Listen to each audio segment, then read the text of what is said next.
Today, we're going to talk about entrepreneurship as an essential component of a business school curriculum. Hello, and welcome to The On-Ramp, an ongoing series that highlights thought leadership from the Sawyer Business School in downtown Boston. My name is Areta Odaya, and today I'll be speaking with Professor Shari Worthington. She's an Associate Professor of Practice and Associate Director of the Business School Center for Entrepreneurship. Professor Worthington, thank you so much for joining us. Thank you for having me. So tell us about the Center for Entrepreneurship here at the Sawyer Business School. Center for Entrepreneurship is a very rich set of resources that we bring to bear for our student entrepreneurs.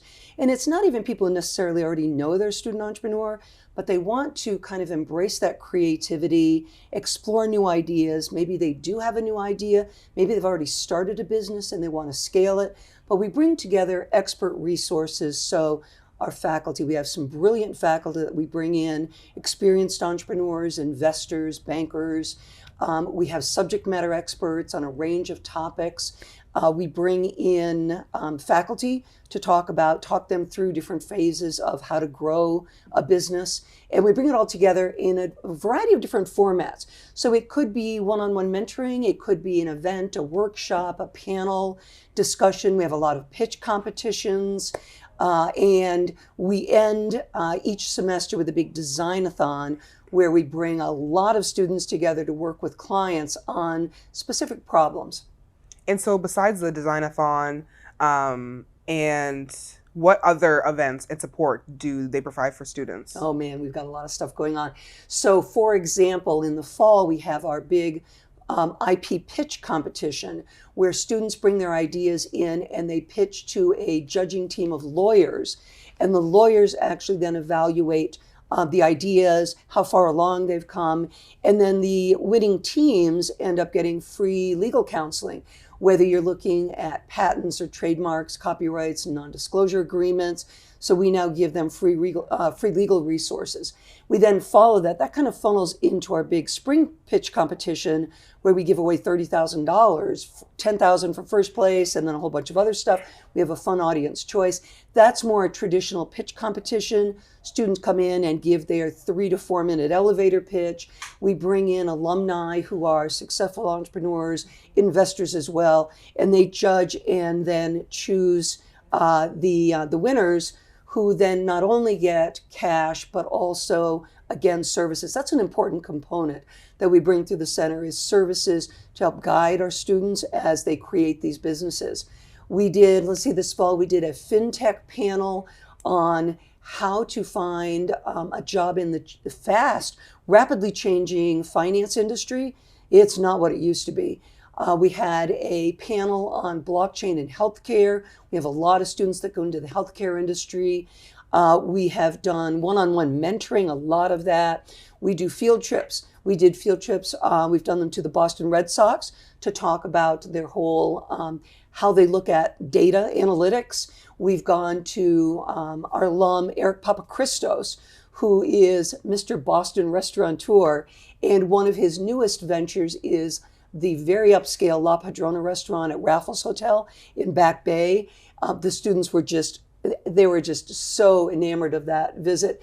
Saw Eric, talked to his staff, saw behind the scenes in the kitchen. We've done field trips to Vibram over on the other side of the city where the students actually got to build a shoe, right? So it's lots of interesting things pulled together to, again, foster creativity and then help students work through launching a business and scaling and growing a business. Nice. So there's a lot of opportunity for these students. Any success stories that you can tell us from your students? Oh, we've got so much going on.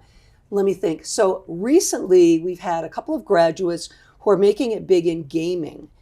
So they're creating more of a B2B type platform that brings companies into either Minecraft. The other one I think is Roblox, which was a new one to me. I didn't know Roblox.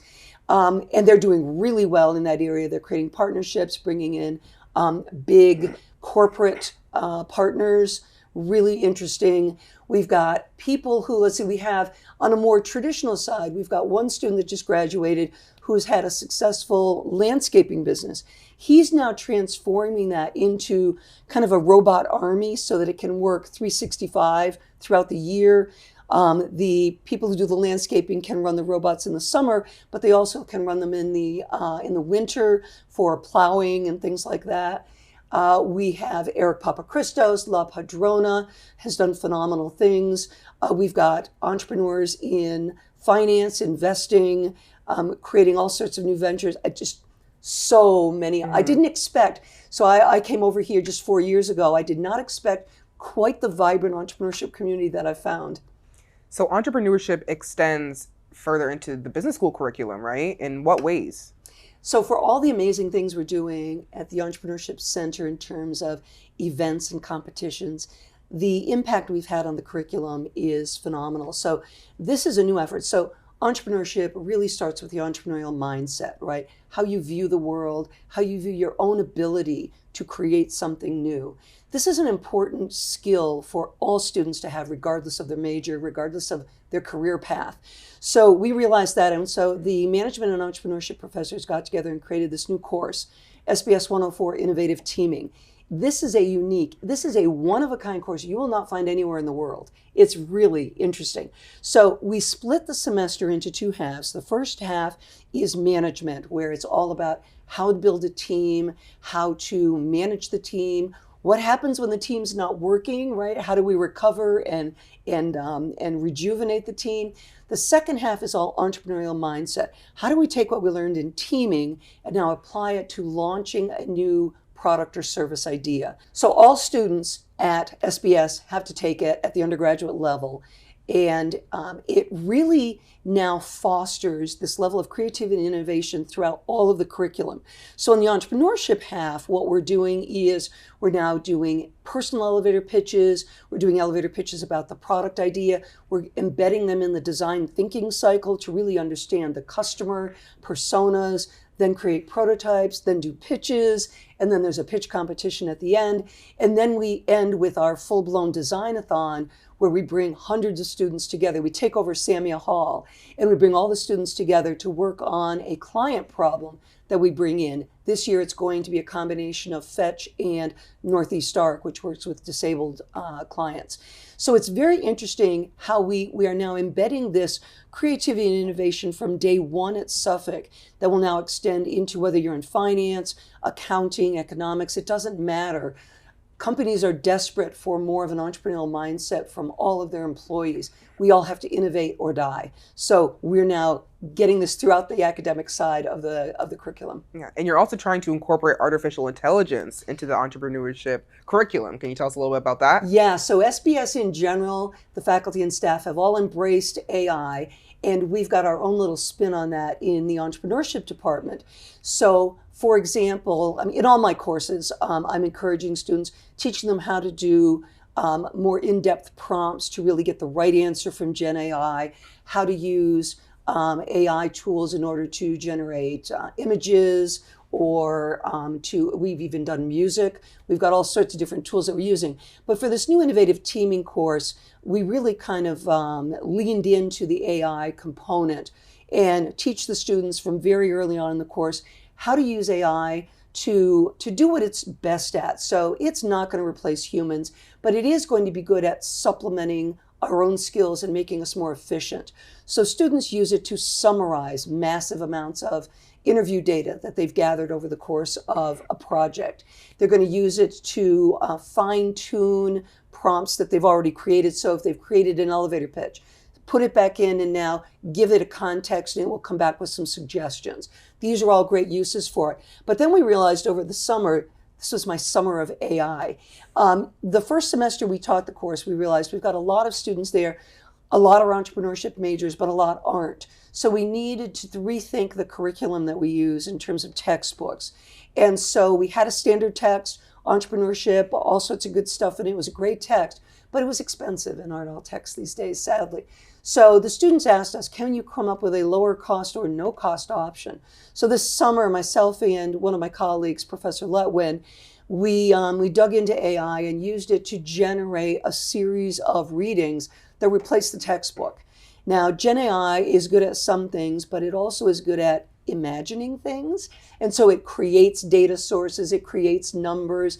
So it really was a combination of us writing then having ChatGPT maybe do some summarizing, rewriting, have it provide examples. It is good at providing examples. So give us some examples of entrepreneurs. It would give us Steve Jobs and Sarah Blakely from Spanx. And so it was good at adding little examples like that, but we had to completely rewrite anything related to core seminal works from the academic side. And luckily, we know all this stuff inside out. So we added that in. So it really was an interesting partnership between the expertise of the faculty members and Gen AI itself. And we ended up with great reading material, quizzes, study guides, and all for no cost now. Just a little labor on our side over the summer. That's awesome. And so speaking of the summer, so the business school runs an entrepreneurship summer course for high school students in the Boston area. Can you tell us more about that? Oh man, this is so much fun. I love this. This will be our 4th year teaching it this coming summer. So ENT 150, Entrepreneurial Mindset. See the theme here? So this is all about introducing high school students to the entrepreneurial mindset and give them a lot of hands-on activities along the way. So this is for rising high school seniors from the inner city area. It is an intensive 3-week, 3-credit course. So it is a real college course. But it's tuition free. We provide the books, we provide lunch, we provide a T-Pass, and we provide transportation to all the field trips that we do. So students really are immersed. They meet a lot of entrepreneurs along the way. We probably bring in a speaker every other day. We do field trips, again, La Padrona last summer, which the students absolutely loved. And then the new thing we added, going back to AI, last summer we added 2 days worth of AI modules to really, there's a lot of misperception in high school about AI. And so we really wanted to show them how it works and then how to use it. So we've got 2 days of pretty intensive work on AI.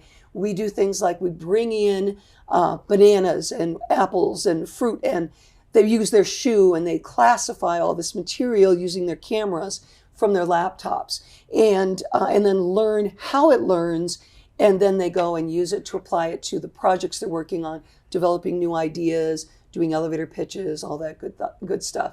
It's a fun course. Awesome. And so looking ahead, what are you most excited about when it comes to entrepreneurship at the Sawyer Business School? That is such a hard question.